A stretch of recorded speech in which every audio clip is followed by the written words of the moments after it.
Another year has come. What a year it has been! But God has been so good and gracious. First, we would like to thank the Lord for His sustaining grace and mercy and the preservation of our lives that allow us to experience and live another year. But what we're going to talk about is the most common thing we do when the new year comes. Yup, you got it right. New Year's resolutions. Have you got some? These are resolutions you promised to yourselves not to do or do this year. And that's nice. It's a good start for the year. Although, a good number of these resolutions don't even last halfway through the year, and we're back to our old ways and habits. But at least, we've made an effort to change and become a better person. This is more applaudable than being stubborn and stiff-necked by not wanting to change just because we don't want to change. Or we think that we're so good and perfect already that we don't need changing. Yes, we may falter along the way and occasionally falls back to our old ways and habits.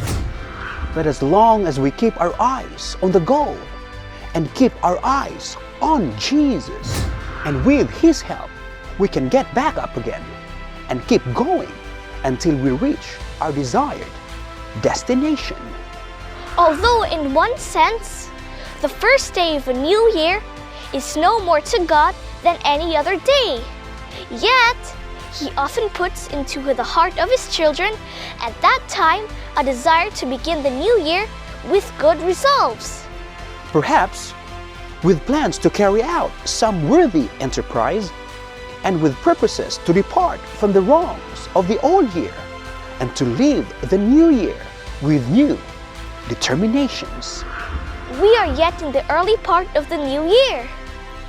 Let this work of consecration and progression be begun without delay. Let this first part of the new year be given to the work of pruning away the branches of selfishness. Let the mind turn with clear discernment to the work of examining critically our individual course of action. Friends, let's look at ourselves. What are the branches in our lives last year that need to be pruned this year? We need resolution, reformation, and transformation now as we are ever nearing to His return. Men of clear understanding are needed now. God calls upon those who are willing to be controlled by the Holy Spirit to lead out in a work of thorough reformation. I see a crisis before us, and the Lord calls for His laborers to come into line. Every soul should now stand in a position of deeper, truer consecration to God than during the years that have passed. This means that anyone who belongs to Christ has become a new person. The old life is gone, a new life has begun. This is Delfred, And this is Zion Amber. reminding you to take the Bible as your weapon of choice and keep the faith. And if God is with us, who can be against us? This is Take the Talk.